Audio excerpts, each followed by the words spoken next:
Hi hello ನಮಸ್ಕಾರ friends, welcome to mini blog.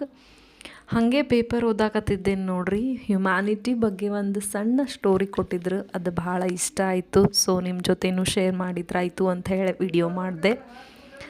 ತಂದೆ ಮತ್ತು ಮಗ ಇಬ್ಬರೂ ಕೂಡ ದೇವಸ್ಥಾನಕ್ಕೆ ಹೋಗಿರ್ತಾರೆ. ಮಗ ಇನ್ನೂ ಸಣ್ಣವಿರ್ತಾನೆ, ತಿಳುವಳಿಕೆ ಇರಲ್ಲ. ಆದರೆ ಮಗನ ಪ್ರಶ್ನೆಗಳು ಮತ್ತು ಆನ್ಸರ್ಗಳು, ಅವನ ಉತ್ತರಗಳು ಮಾತ್ರ ಭಾರಿ ಇರ್ತಾವೆ ನೋಡ್ರಿ. ಇಬ್ಬರು ಹೋದಾಗ ಮಗ ದೇವಸ್ಥಾನದ ಪ್ರತಿಮೆಗಳನ್ನು ನೋಡಿ, ಎದುರುಗಡೆ ಇರೋ ಸಿಂಹಗಳ ಪ್ರತಿಮೆಗಳನ್ನು ನೋಡಿ ಅವರಪ್ಪಗೆ ಒದರ್ತಾ ಹೇಳ್ತಾನೆ, ಅಪ್ಪ ಅಪ್ಪ ನಾವು ಜಲ್ದಿ ಓಡಿ ಹೋಗೋಣ ಬಾ, ಇಲ್ಲೇ ಸಿಂಹಗಳದಾವ, ಅವು ನಮ್ಮನ್ನು ತಿಂತಾವ ಅಂಥೇಳಿ. ಆವಾಗ ಅವರಪ್ಪ ಸಮಾಧಾನ ಮಾಡಿ ಮಗನಿಗೆ ಈ ಮಾತನ್ನು ಹೇಳ್ತಾನೆ ನೋಡ್ರಿ, they are just a statue and they won't harm us ಅಂತ ಮಗನಿಗೆ ಹೇಳಿದಾಗ ಮಗನ ಉತ್ತರ ನೋಡ್ರಿ ಎಷ್ಟು ಭಾರಿ ಐತಿ. Son replied, if those lion statues won't harm us, then how could a statue of the god give us blessing? Wow, ನೋಡ್ರಿ ಅವನ ಉತ್ತರ ನೋಡ್ರಿ ಹೆಂಗೈತಿ.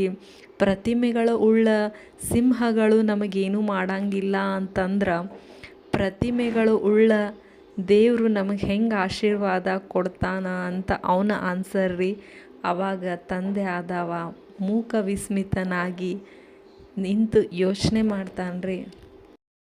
ಯೋಚನೆ ಮಾಡುತ್ತಾ ಅವ್ರ ತಂದೆ ಈ ಮಾತನ್ನು ಡೈರಿ ಒಳಗೆ ಬರೀತಾರೆ ನೋಡ್ರಿ, ಎಷ್ಟು ಚಂದ ಐತಿ.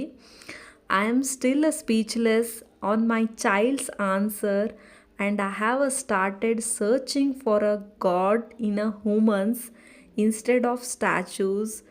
I didn't find a god but I found a humanity. ನೋಡ್ರಿ ಎಷ್ಟು ಚಂದ ಐತೆ ನೋಡ್ರಿ ಹ್ಯುಮ್ಯಾನಿಟಿ ಬಗ್ಗೆ, ಮಾನವೀಯತೆ ಬಗ್ಗೆ. ಸೊ ನಾವು ಕೂಡ ಮಾನವೀಯ ಮೌಲ್ಯಗಳನ್ನು ಬೆಳೆಸ್ಕೊತ, ಮಾನವೀಯತೆ ಮನುಷ್ಯರಲ್ಲಿ ಕಾಣ್ತಾ ಮುಂದೆ ಸಾಗೋಣ.